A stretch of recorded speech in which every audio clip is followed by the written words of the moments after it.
ہمیں اسلام کو لوگوں کے عمل سے نہیں بلکہ کتابوں سے سمجھنا چاہیے، کیونکہ کوئی بھی انسان اپنے عمل میں 100% درست نہیں ہوتا۔ بہرحال میں نے اس دن کے بعد سے اسلام کو اپنے طور پر تفصیل اور گہرائی سے پڑھنے کا فیصلہ کر لیا تھا۔ مجھے یقین تھا کہ اس کو پڑھنے کے بعد ثابت ہو جائے گا کہ ٹیچر سچ نہیں بول رہی، مگر جب میں نے اسلام کو پڑھنا شروع کیا تو میری حیرت کی انتہا نہ رہی کہ ٹیچر جو کہہ رہی تھیں سب سچ تھا۔ اس کے بعد میں نے کھلے دماغ سے ان کلاسز کو لینا شروع کیا اور میرا انٹرسٹ اس سبجیکٹ میں بہت بڑھ گیا تھا۔ میں نے کالج کے علاوہ بھی اسلام کے بارے میں گہرائی سے جانکاری کی کھوج جاری رکھی۔ اپنا فارغ وقت لائبریری میں اسلامک کلچر اور اسلامک ویلیوز کو پڑھنے میں گزار دیتی۔ 1 سال کی اینتھروپولوجی کی کلاسز کے دوران میں نے مڈل ایسٹ سے آئے اسٹوڈنٹس کے ساتھ دوستیاں بنائیں تاکہ ان سے بھی اسلام کو سمجھوں۔ میری کلاس اور کالج میں سعودی عرب اور لیبیا کے کافی لڑکے لڑکیاں پڑھتے تھے اور میری ان سے اچھی ہیلو ہائے ہو گئی تھی۔ وہ میرے سوالوں کے جواب دینے میں کبھی خفگی کا اظہار نہیں کرتے تھے، بلکہ ہمیشہ کھلے دل سے میرے سوالوں کو ویلکم کرتے تھے۔ میں 1 سال اوریگن میں تعلیم حاصل کرنے کے بعد واپس اپنی فیملی کے پاس کیلیفورنیا آ گئی تھی۔ میں یہاں بھی اسلام کے بارے میں اپنی اسٹڈی جاری رکھنا چاہتی تھی، اس لیے میں نے اپنی ماں کے بازو والے گھر میں رہنے والی مسلمان آنٹی سے رابطہ کیا۔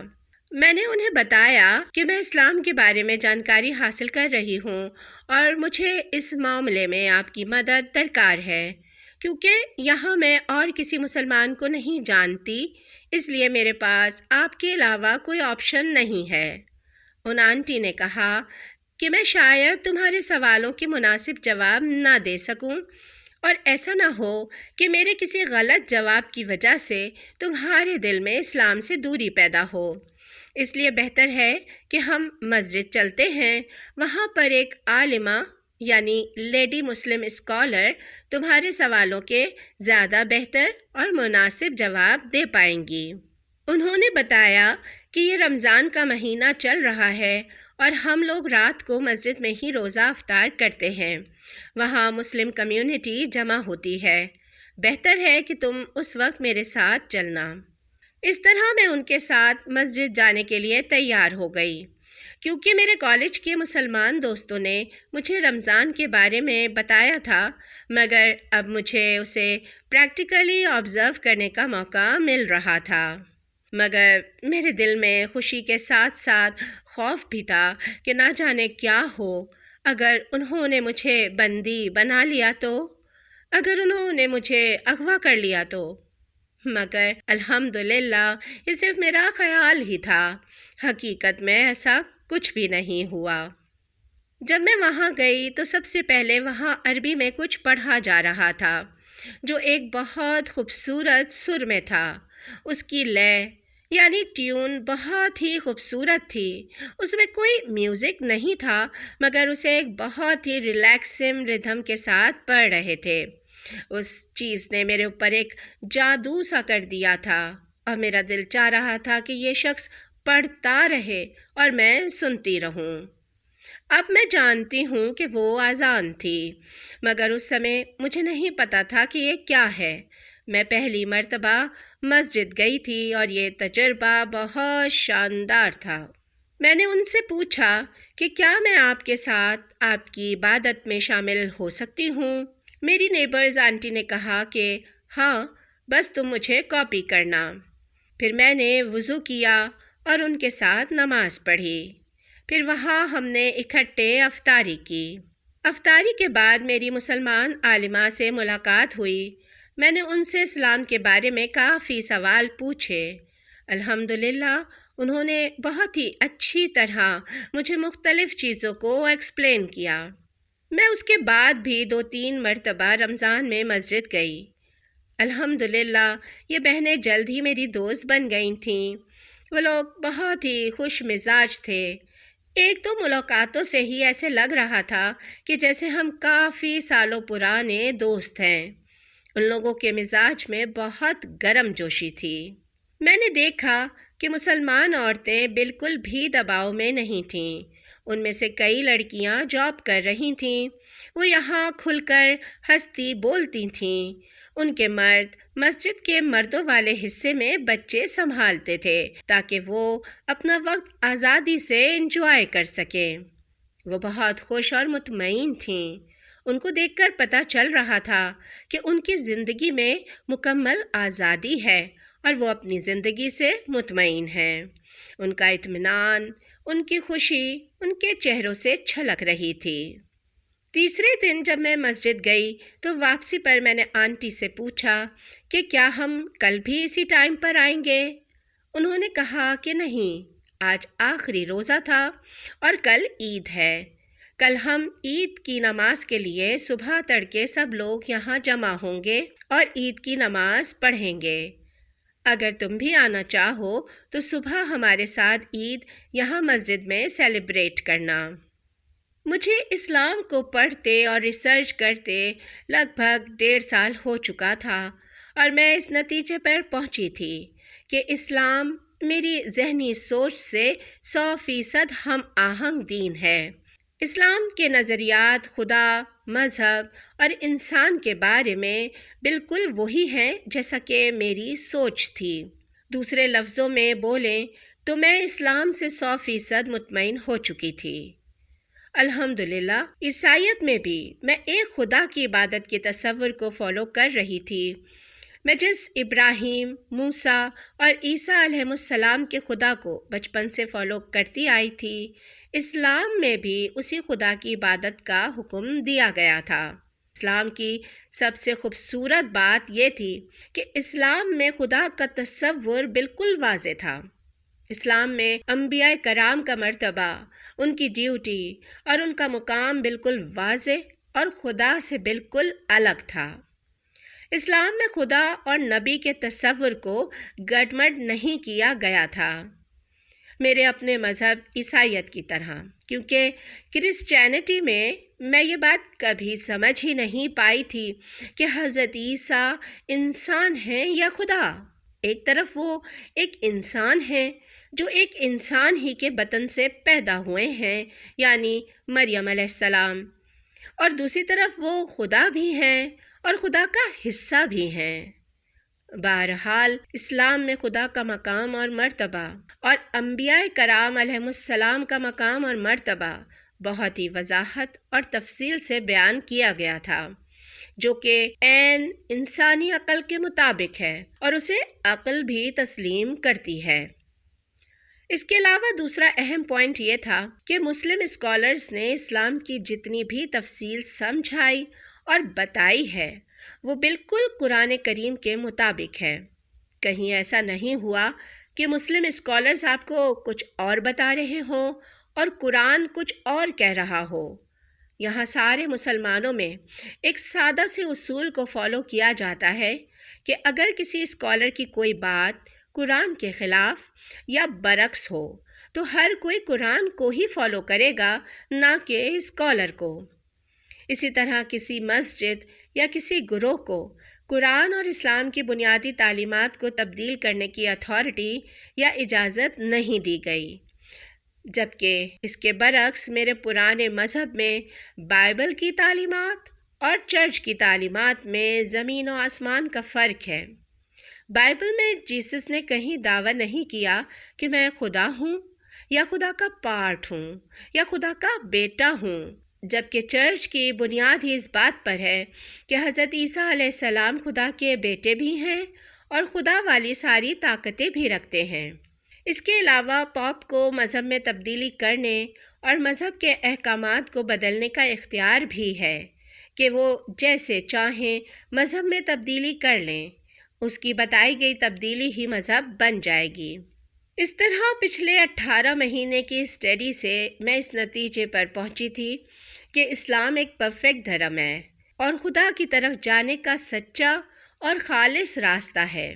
اس لیے جب میں اگلے دن عید کی نماز کے لیے مسجد گئی تو نماز کے بعد میں نے آنٹی سے کہا کہ میں تیار ہوں۔ انہوں نے چونک کر پوچھا، کس چیز کے لیے تیار ہو؟ وہ میری بات سمجھ نہیں پائی تھیں۔ میں نے کہا کہ میں اسلام قبول کرنے کے لیے تیار ہوں۔ میں نے انہیں بتایا کہ میں نے مسجد میں جس طرح روحانیت کو محسوس کیا ہے اور پچھلے 1.5 سال سے جس طرح اسلام کو اسٹڈی کیا ہے، میں اس بات سے 100% قائل ہوں کہ اسلام ہی وہ دین ہے جو 100% اس خدا کی ویسی ہی عبادت کا حکم دیتا ہے جیسی عبادت کہ حضرت عیسیٰ علیہ السلام کرتے تھے اور جیسی تعلیمات حضرت عیسیٰ نے سکھائی تھیں۔ اسلام 100% انہی تعلیمات کو فالو کر رہا ہے۔ اس لیے میں نے فائنلی فیصلہ کیا ہے کہ میں اسلام قبول کروں گی۔ انہوں نے کہا کہ ٹھیک ہے، تمہیں اس کے لیے کلمہ شہادت پڑھنا ہوگا۔ میں نے کہا ہاں، مجھے پتہ ہے یہ ایمان کی گواہی ہے اور مجھے پبلکلی اس بات کی ڈکلیریشن دینی ہوگی کہ میں اللہ کو خدا مانتی ہوں اور کسی کو اس کا شریک نہیں مانتی، اور محمد صلی اللہ علیہ وآلہ وسلم کو اللہ کا آخری اور سچا نبی مانتی ہوں۔ میں اس کے لیے تیار ہوں۔ پھر مجھے مسجد کے اس حصے میں لے جایا گیا جہاں عورتوں اور مردوں کے نماز والے حصے کو ملانے والا ایک دروازہ تھا۔ وہاں دروازے کے دوسرے طرف امام صاحب کھڑے تھے، جبکہ مجھے مائک دیا گیا اور میں نے امام صاحب کے ساتھ کلمہ شہادت پڑھا اور لاؤڈ اسپیکر پر ساری مسجد میں ہماری آواز گونج رہی تھی۔ میں بہت خوش، بہت تر و تازہ اور بہت پرجوش ہو رہی تھی، جیسے مجھے کوئی بہت بڑا خزانہ مل گیا ہو۔ وہاں بہت ہی جذباتی منظر تھا۔ میں رو رہی تھی اور میں نے دیکھا مسجد میں اکثر خواتین جذباتی ہو کر رو رہی تھیں۔ پھر وہاں مبارکباد کا سلسلہ شروع ہوا۔ ہر بہن میرے گلے لگ کر مجھے مبارکباد دے رہی تھی۔ سب بہت خوش تھیں، اکثر میرے گلے لگ کر رو رہی تھیں، حالانکہ میں ان سے پہلی مرتبہ مل رہی تھی اور وہ مجھے جانتی بھی نہیں تھیں، مگر مجھے مسلم کمیونٹی میں بہت ہی خوش دلی اور گرم جوشی سے ویلکم کیا گیا تھا۔